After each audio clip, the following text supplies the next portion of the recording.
ciidamada militariga Soomaaliya ayaa maalmihii la soo dhaafay waxay ka wadeen howlgallo xoogan wadada isku xirta Jowhar iyo Balcad iyo Tuuleen ku teedsan webiga hareerihiisa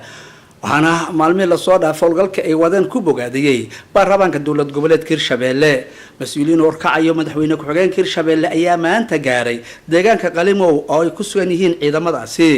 waxaana kamid ah mas'uuliyiinta uu horkacayo madaxweyne ku-xigeenku gudoomiye ku-xigeenka labaad ee baarlamaanka iyo xildhibaano ka tirsan Hirshabeelle iyo wasiiro iyo sidoo kale gudoomiyaha gobolka Shabeellaha Dhexe iyo mas'uuliyiin ka tirsan maamulka gobolka Shabeellaha Dhexe waxaana halkaasi ugu horeyntii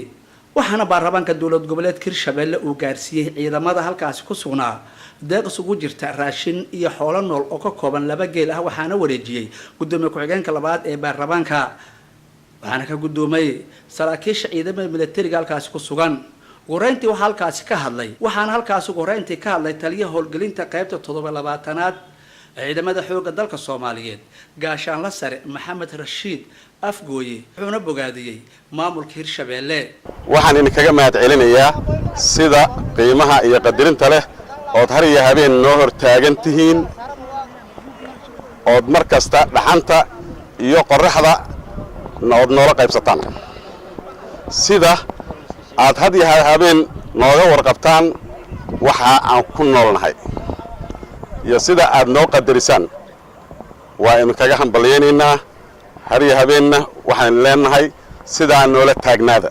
waxa ayna halkaas ka hadashay gudoomiye ku-xigeenka labaad ee baarlamaanka Canab Axmed Ciise waxayna sheegtay in ciidamada looga fadhiyo goob horle in ay ku hargixisada kala wareegaan waxaan idin leeyahay xoogga dalka Soomaaliya wixii xoreeyay waxay ahaayeen xoogga dalka adinkuna waxaad tihiin xididkii xoogga dalka Soomaaliyeed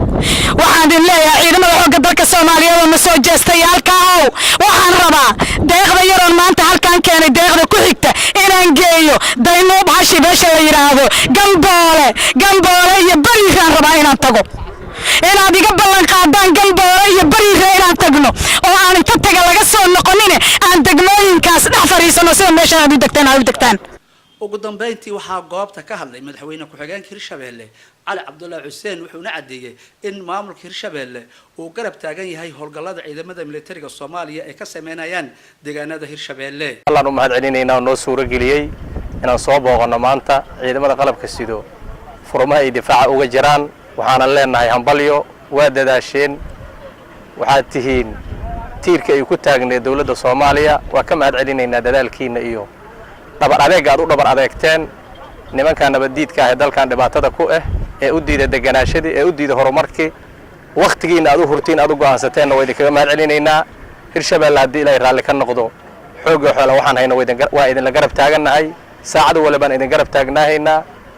qoragaan qaadanaynaa waxaan naga go'an deegaanadan in cadawga laga xoreeyo Abubakar Maxamed Bacadle raadiyaha TV qaranka Soomaaliyeed عاصمة الدولة قبلت كرشبيلة مقالة الجوهر